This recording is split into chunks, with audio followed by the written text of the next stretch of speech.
right here with you? What? ACP, did you see this?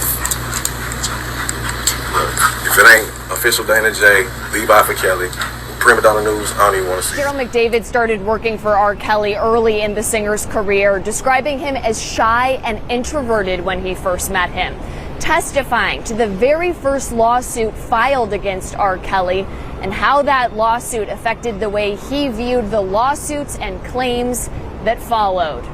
Kelly's former business manager, Derrel McDavid, on the stand testifying in his own defense. McDavid said as Kelly's stardom grew, his role did too, eventually as Kelly's business manager, referring to his growing duties for Kelly as, quote, more money, more problems. Detailing a change in Kelly from the shy Robert he first met to the superstar R. Kelly. Eventually, quote, he was flying a lot of women in and out of town, putting a lot of women up in hotels. Grown adult women, according to McDavid. Testifying to hiring late acclaimed entertainment attorney Jerry Margolis as Kelly's attorney and the first civil suit filed against Kelly in 1997. A woman claiming Kelly had impregnated her. A claim Kelly denied and it was dropped, but a lawsuit continued with the allegations Kelly had sexual contact with the woman when she was a minor. Margolis disproved her claims in court but agreed to a $250,000 settlement. They originally asked for $10 million. McDavid described being confused about why they would prove her wrong and still pay a settlement, but learned from Margolis settlements in cases like those could be a cost of doing business for a celebrity. And even rumors of what the suit alleged could impact Kelly's career. Testifying to cookie-cutter lawsuits following that case, an attorney advertising to those who wanted to sue R. Kelly, and the way it shaped his view of allegations against the singer. All the way up to underage sex abuse allegations involving the pivotal witness we heard from in this trial, Jane. McDavid said when he first asked Kelly about that, he replied, "Are you out of your expletive mind? This is my goddaughter," denying it. And since Jane and her family also then repeatedly denied all allegations of any sexual contact to police and investigators, McDavid said he believed it. McDavid also spoke directly to testimony we heard from Chuck Freeman, referring to it as false. Freeman referred to as a criminal who tried to extort R. Kelly.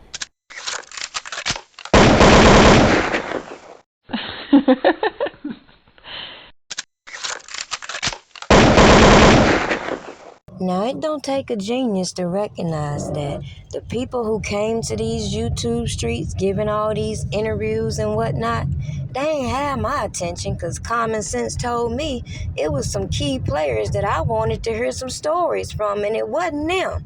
So when I put in your face the three individuals who obviously had my attention, and the people from YouTube wanted to gravitate towards one of the most janky motherfuckers I ever seen in my life and overshadow the facts that I was led to find, it became clear as day. A lot of these people talking about they support R. Kelly are not here for his best interest, yet I ain't trying to go back and forth with these slow people. Clearly, my message for even them, if they had all these sources and all this information, why in the hell are they so bothered by the things that I say? Oh, because clearly I'm showing you how these people intentionally use these platforms for their own agendas. Was bubbling then. So when you told me this, I'm like, I done already talked to the twins. I done already talked to the Shanti McGee husband. I done already talked to Don Russell. I done already talked to Linda Mitchell.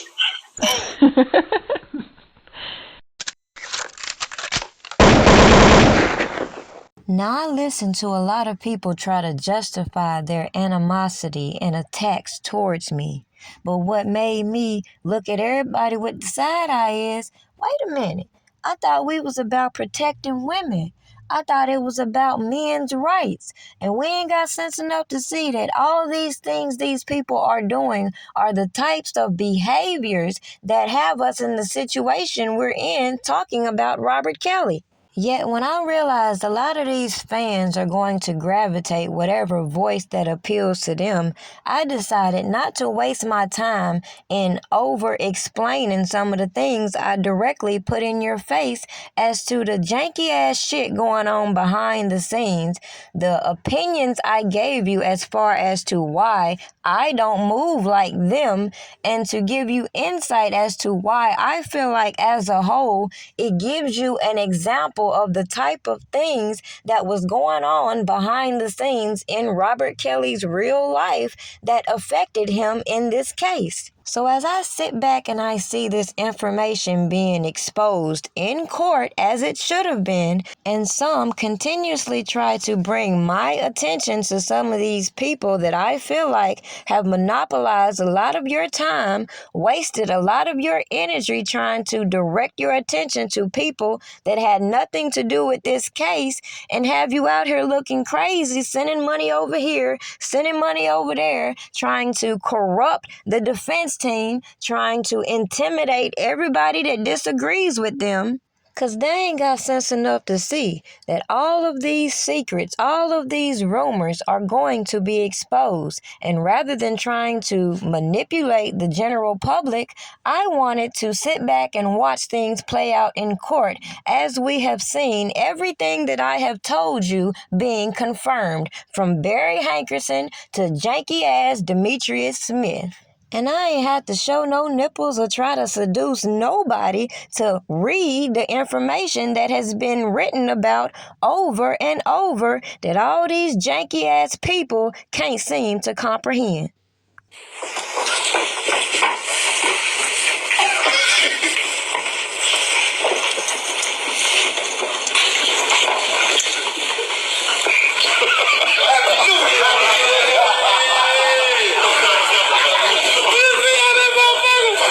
Did you see Cage's coming to this?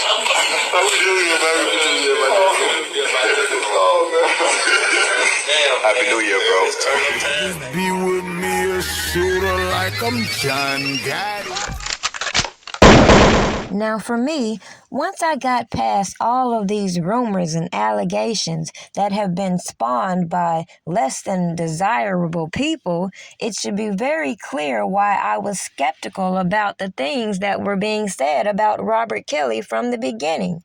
Now that didn't make me a supporter at that point. What did was all of the corruption that I witnessed being put on these platforms, the misconduct from Kim Fox and Michael Avenatti and even Gloria Allred, that all of these people who support Robert Kelly just could not stay focused on. Instead, it became personal beefs. People always got some reason to fundraise on their channel. People always got some reason to keep up confusion. And nobody talks about the point in which I made and how all of these accusations stemmed around this man's music being stolen, this man's intellectual property being stolen. And as we found out in court, when all these people want to keep focusing in on this sex tape, flip it as though it's child porn, skip the fact that these people were trying to pawn stolen jewelry, and nobody puts two and two together to realize the motives as to why these informants are helping these prosecutors. Yet common sense told me a lot of these janky mofos feel like that they would get away with the same things that people like Jim Derrel got away with, considering he doesn't have to testify to all the criminal engagements that he participated in behind the scenes. Meanwhile, when other people get caught up in bullshit, do you think they're going to have that same luxury? People got on these platforms and showed their ass, all for the entertainment of their subscribers. Now, when you think about the law and how it can be pushed, do you really think anybody is going to be sympathetic to people who ain't got common sense to know it's certain things you should not put on public display, especially if you call yourself advocating for justice, period? Same thing applies to Robert Kelly. Some people feel like he's getting his karma or he deserves everything he's getting because he put himself in that position. Some talk about the fact that he should have been in more control of his finances. But when you have someone like Derrel McDavid who got on the stand and lets us know that he was an agent for the lawyers who were working for R. Kelly, then you have to think about some of the things I've originally said. Like, who hired these attorneys? It's certain individuals who were aligned next to Robert Kelly who were always suspect to me, considering I feel they were there to fulfill a purpose.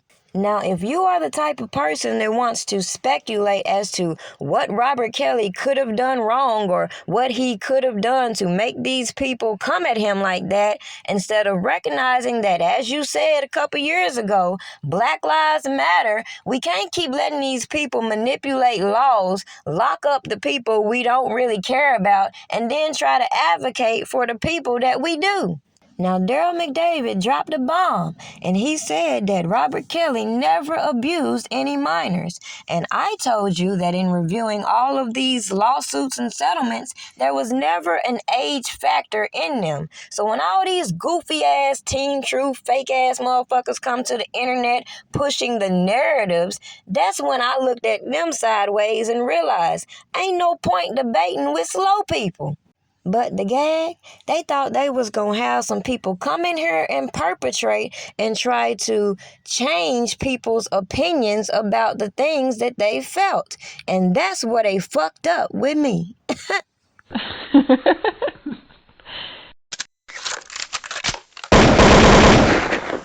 Johnny got this. You know what I'm saying? Anytime they want to lock him up like Bill, oh, they finna lock his ass up like Bill.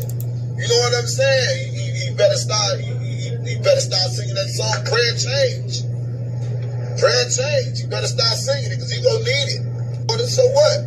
But at the same time, I'm talking about the incident in hand. R. Kelly got issues. You know what I'm saying? And he talking about they want to lock him up like Bill. Oh, they finna lock his ass up like Bill.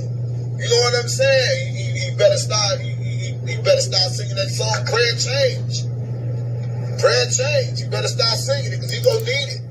So for all those people who get offended when they hear me talk about the dummies and the morons in the bunch, guess what? I don't give a fuck, because they know who the fuck I'm talking about, considering they the ones who keep fucking with me. They the ones who keep sending all these janky-ass people up here with all they janky-ass information just for me to tell them, leave me the fuck alone. Then they come to YouTube, come out with this bullshit, and then wonder why I shit on everything they got to say. Fuck they feelings. But let me double back in case you missed the point I just made. They the ones who said they had all the sources.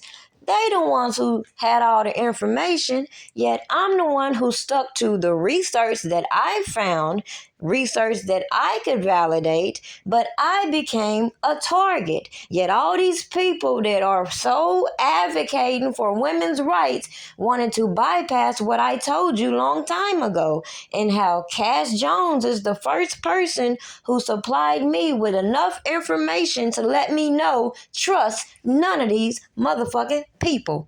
But they so slow, they think I believe everything she told me. I do believe in my heart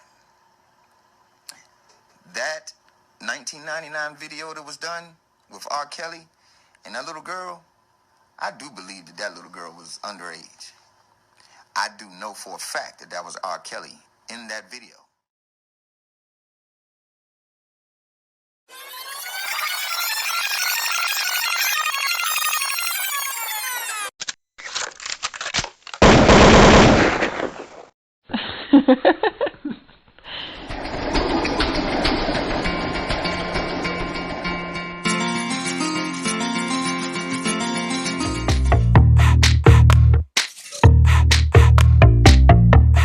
Something good